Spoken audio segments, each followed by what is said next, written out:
Eh bien salut tout le monde, je vous retrouve pour la suite de l'apprentissage du langage PHP. On va donc voir ici les fonctions. Dans cette vidéo, on va voir la plupart des types de fonctions qui existent en PHP, comment les utiliser correctement. Et on commence directement par les fonctions que l'on dit définies par les utilisateurs. Donc comme la plupart des fonctions, c'est vous qui allez les déclarer afin de les utiliser. Alors une fonction, comment elle se définit? Elle se définit avec le mot-clé fonction tout simplement en anglais. Function. Alors, il va falloir bien entendu dire que l'on est dans du PHP. Et donc, après notre mot-clé fonction, il faut qu'on ajoute un nom pour notre fonction. Ce nom doit être unique. Par exemple, la fonction conduire.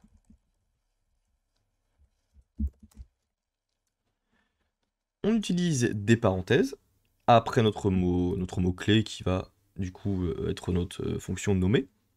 Et les accolades, car c'est dans ces accolades, entre ces accolades que l'on va écrire notre code, le code de notre fonction. On peut marquer echo, je sais conduire. Donc le but de cette fonction est d'afficher ce message. Pour l'appeler, j'ai juste ensuite à utiliser le mot conduire. Je vais exécuter mon code.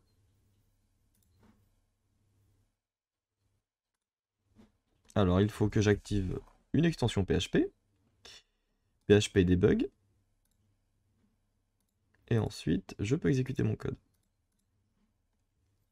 Je sais conduire. Voilà.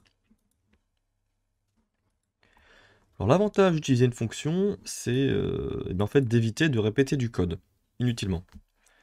Donc plutôt que d'écrire echo je sais conduire 20 fois, dans une boucle, on aurait juste à, du coup, pour une boucle de 0 à 10, utiliser tout simplement la fonction conduire 10 fois. Et donc là, on nous répète à l'infini, je sais conduire. On va avoir les fonctions conditionnelles. Alors on peut ajouter une condition, par exemple, a le permis, égale true. Alors, notre fonction conduire ne sera déclarée uniquement si elle a le permis. Si a le permis est à vrai. Donc si jamais a le permis, on va déclarer notre fonction conduire. Donc, comme ceci. On va déclarer une fonction qu'on va appeler commencer. Echo. Je commence. On le point s'en fiche. On va utiliser juste avant commencer if a le permis, alors conduire. J'exécute mon programme, je sais conduire. Ah, et pardon, je n'ai pas appelé non plus la fonction commencer, que je vais appeler juste ici. Alors avec des /n pour des retours à la ligne, est-ce que ça va fonctionner avec PHP debug? Je n'en suis pas sûr. Si ça fonctionne, c'est bon. Donc du coup là en fait ce qui se passe, le code PHP, ici là, ma fonction est déclarée ici, à la fin du programme, mais en fait elle va exister dès le début du programme. C'est-à-dire que là, ma fonction commencer pourrait être déclarée à la ligne 200, je peux l'appeler à la ligne 5, il n'y a pas de problème à ce niveau-là.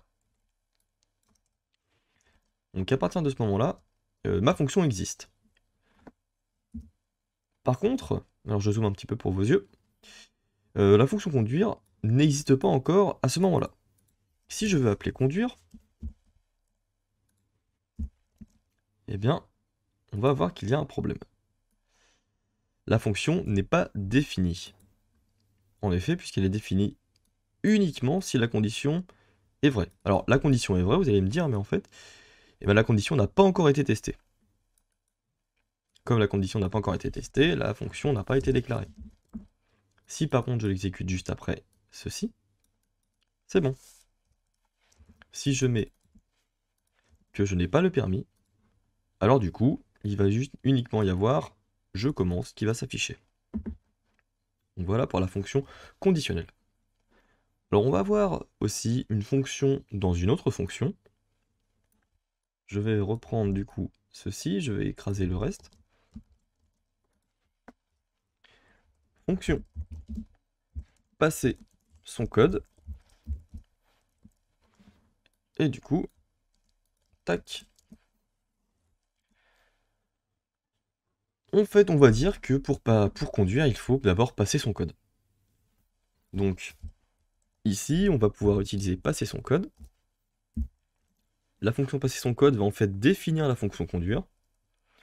Et ensuite, on va pouvoir conduire. Ça fonctionne bien.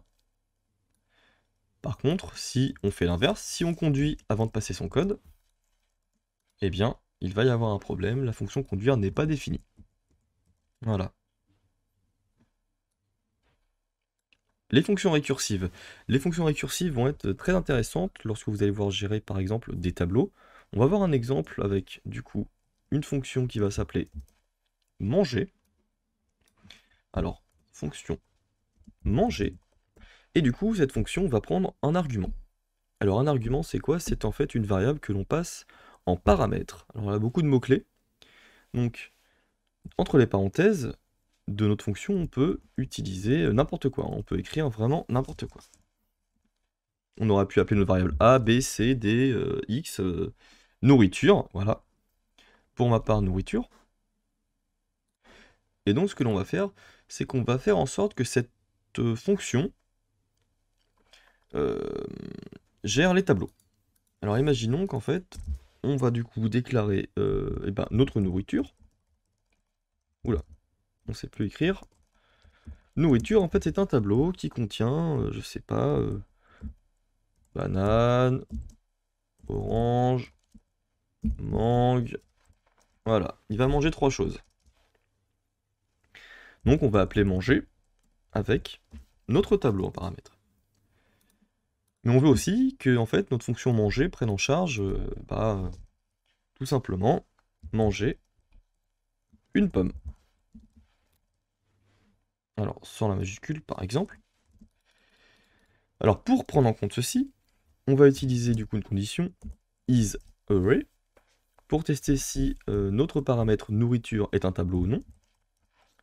Si c'est un tableau, eh bien, pour chaque élément contenu dans mon tableau, je vais appeler la fonction manger elle-même. C'est donc de la récursivité. Et je l'appelle sur mon item qui a été extrait du tableau. On va mettre un else pour dire dans le cas où mon paramètre n'est pas un tableau mais est une variable en elle-même. On va dire que l'on affiche je mange, deux points, nourriture. Alors, on utilise cette variable-là qui est en paramètre. Et on va mettre un /n pour le retour chariot, le retour à la ligne. Voilà. Je lance mon script. Et là, vous voyez, j'ai bien eu, en fait, au final, ma fonction manger qui a été appelée 4 fois. Donc on va avancer sur les arguments de fonction, en voyant un petit peu comment les gérer, de manière un peu plus poussée. Alors on a la possibilité de passer des arguments optionnels après des arguments obligatoires. Alors, une fonction conduire, par exemple, qui va prendre en paramètre, je sais pas, marque, la marque de la voiture, et l'essence qu'utilise la voiture, on peut dire, eh bien, qu'elle vaut essence, comme ceci. Et donc, notre fonction, elle va afficher echo, je conduis une marque voiture. Je mets on va juste mettre entre crochets essence. Voilà, comme ça. Si on appelle conduire, on peut dire Renault par exemple. Et ici, en fait, on n'est pas obligé de renseigner notre deuxième paramètre, puisqu'on lui affecte une valeur par défaut. Ici, si je mets gasoil, je conduis une Renault au gasoil. Alors, il faut toujours mettre ces arguments optionnels après les arguments obligatoires. C'est-à-dire que là, ça ne va pas être possible d'utiliser un mot-clé, une valeur par défaut sur celui-ci.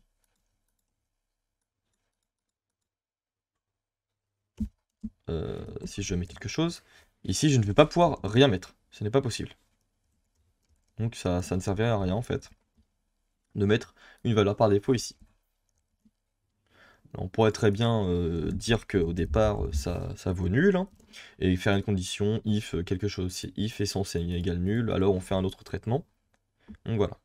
Alors on a aussi la possibilité quand même de rendre quelque chose ici de nullable en passant un type. Par exemple, ici on veut une chaîne de caractères et non pas un entier. On écrit du coup string pour chaîne de caractères. Si on met 1, bien on aura généralement une erreur de compilation. Mais ici, je vais vous montrer surtout l'utilisation du coup du point d'interrogation qui va signifier que eh bien, on attend soit nul, soit string. Donc on peut très bien passer ici une valeur vide. Et du coup, rien du tout après. On aura nul des deux côtés en fait. On a la possibilité de passer des arguments par référence. Alors un argument par référence, ça va se traduire par l'ajout d'une esperluette. String.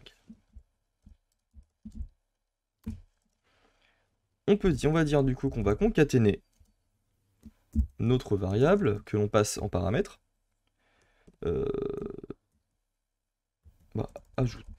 Ajout tout simplement, voilà, comme ceci par exemple. Et donc, nous on va créer une chaîne de caractères. Alors, pseudo égale Minax. Alors, par exemple, PHP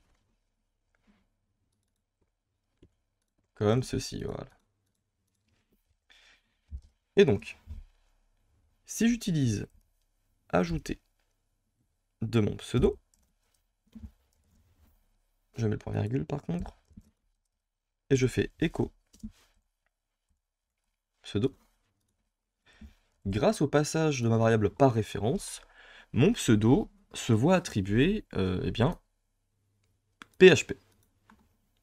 Si jamais je retire cette référence, eh bien en fait, Pantimnax PHP il existe uniquement au sein des accolades, ici.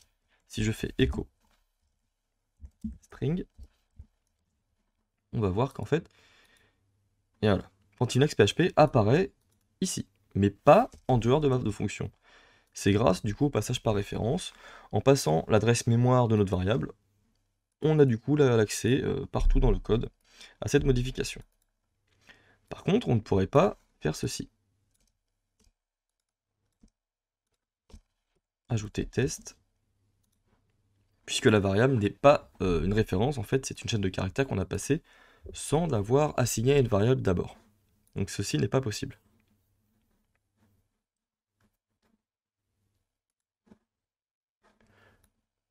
On va avoir les valeurs de retour en fonction, donc on va utiliser souvent pour les opérations mathématiques par exemple, la fonction carré, qui va prendre donc un nombre en paramètre, et donc c'est tout simplement le retour du nombre multiplié par lui-même.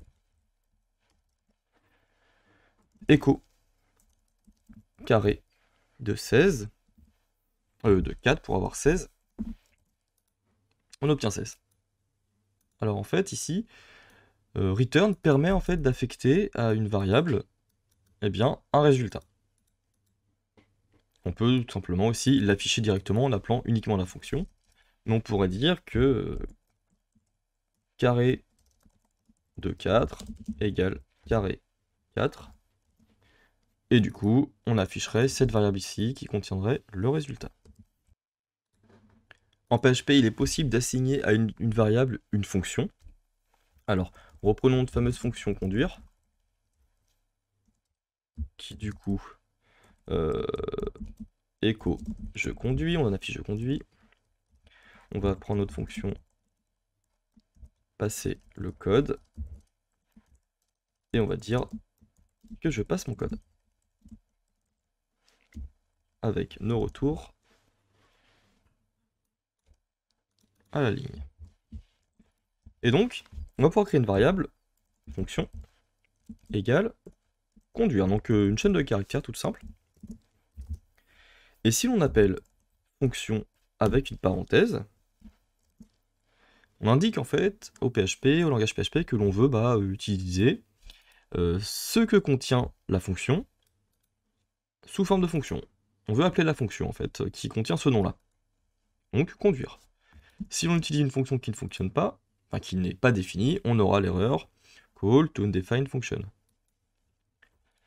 On appelle notre fonction ici, on peut dire que ensuite notre fonction c'est égal à passer le code, et du coup, on appelle notre fonction juste après, et on a appelé nos deux fonctions. Il est aussi possible de passer des paramètres dans notre fonction, par exemple, ici, string, je passe mon code, avec $string, et du coup, ici dans mon paramètre de fonction, je peux dire Panty, je passe mon code avec Panty. Alors on a aussi quelque chose d'intéressant, on peut dire if fonction existe, passer le code, alors on va appeler la fonction. Donc là ça va fonctionner. Par contre si je mets un S à passer le code, on voit bien que je n'ai pas défini de fonction avec ce nom-là. On va pas avoir d'erreur puisque, eh bien, on ne va pas, le booléen ne sera pas vrai dans ce cas-là. On a donc terminé avec les fonctions de base en PHP. Je vous invite à laisser un pouce bleu si vous avez apprécié la vidéo, et n'hésitez pas à me laisser un commentaire, ça me fait très plaisir de vous lire, que ce soit des retours négatifs qui peuvent m'aider à m'améliorer, ou positifs, ça me fait très plaisir.